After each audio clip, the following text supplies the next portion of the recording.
Alright, good morning. This is the first of a series of short videos on Romeo and Juliet.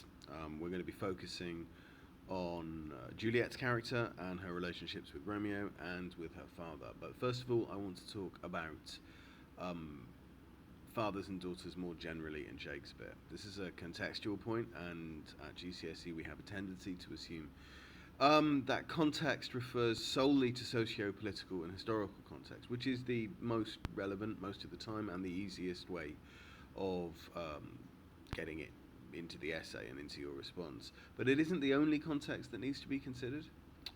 We might want to consider literary context, where Romeo and Juliet falls in Shakespeare's oeuvre, and also where Shakespeare falls in the sort of general sweep of English theatre.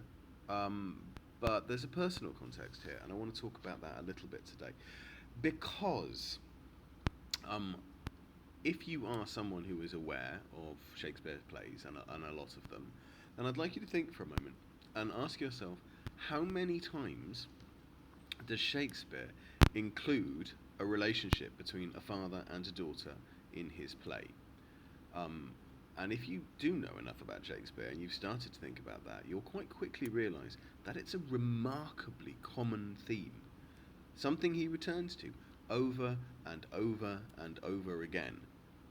I think if you consider the comedies, the majority of these plays have a father-daughter relationship, quite often at the very heart of the play. Clearly, it's at the heart of The Taming of a Shrew. It is at the heart of Much Ado About Nothing in the relationship between Leonato and Hero. It's at the heart of Midsummer Night's Dream in the relationship between, God, what's he called? Whatever, Hermia's father and Hermia. And it's at the heart of All's Well That Ends Well. It's at the heart of Merchant of Venice. It's also obviously incredibly important in a lot of the tragedies. Clearly, the relationship between fathers and daughters is what's going on in King Lear. It's really central to The Tempest.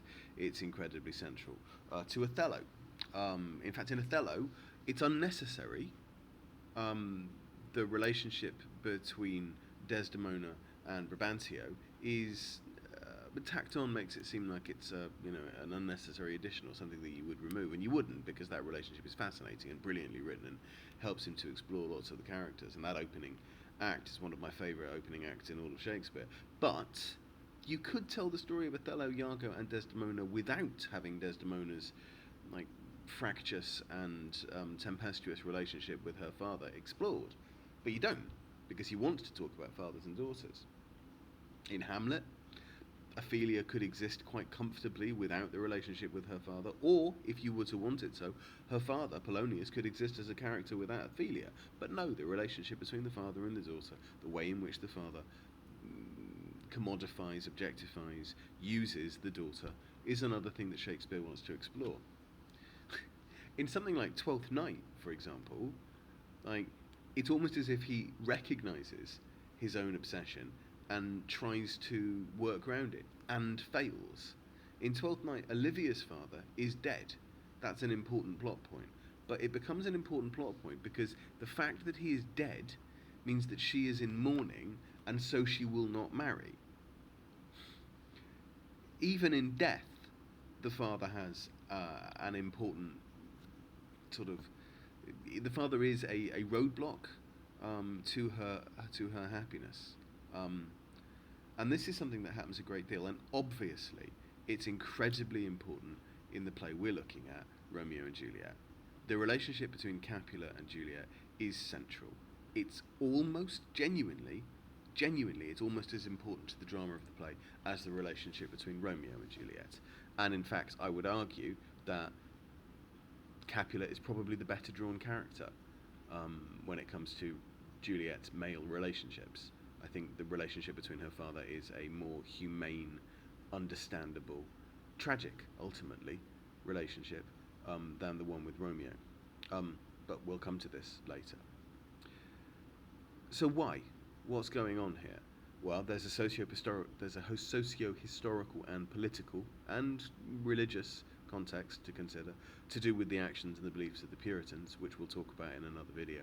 But there's also something very, very personal here, which is that Shakespeare himself was a father of daughters. Shakespeare had 3 kids, Judith, Susanna, and Hamnet. Hamnet, not Hamlet. And Hamnet, his son, died. He returns to the death of a son again regularly in his plays. It's something that he touches on a lot. Not as often as his relationship with living daughters, but still, the death of a son is a thing that he writes about quite a bit. In King John, a lesser play, but there are some incredibly beautiful lines where the grief following the death of a son is addressed in incredibly poetic and very moving terms. You know, the body of my dead son fills up the room. It's really, really good. But his daughters didn't die, Judith and Susanna, and so his principal relationships, his principal family relationships are obviously with his wife. We know he writes about marriage a lot, and with his daughters. And the main thing for a middle to upper class man in Elizabethan England, or Jacobean England, who is the father of daughters, to be concerned with, is their marriage. And so marriage becomes the thing that Shakespeare is particularly interested in with regard to this relationship between fathers and daughters. And he approaches it from any number of ways. The Shakespeare plays are full of fathers who want to protect their daughters from unwelcome marriages. It's full of fathers who want to force their daughters into marriages that they don't want to go into. It's full of fatherless daughters who are therefore made free to make their own choices, and they are invariably shown to be happier. Shakespeare is a bit of a downer on his own position. The fathers are never really well presented. They're not often good guys. And in Romeo and Juliet, we have a father struggling with his duty to his daughter and to his family and to his relationship with the prevailing attitudes of the time. It's an important political and personal context. I think if you're going to write about this and mention it in an essay, you're probably going to get 1 or 2 lines out of it. But it's the sort of thing that would show an examiner that you were aware of Shakespeare's writings in the whole, not just the play that you studied, that you had considered context more broadly than just looking at the nature of women or the relationship of women to the state or to their families in that period, which is what everybody writes about when they write about Romeo and Juliet.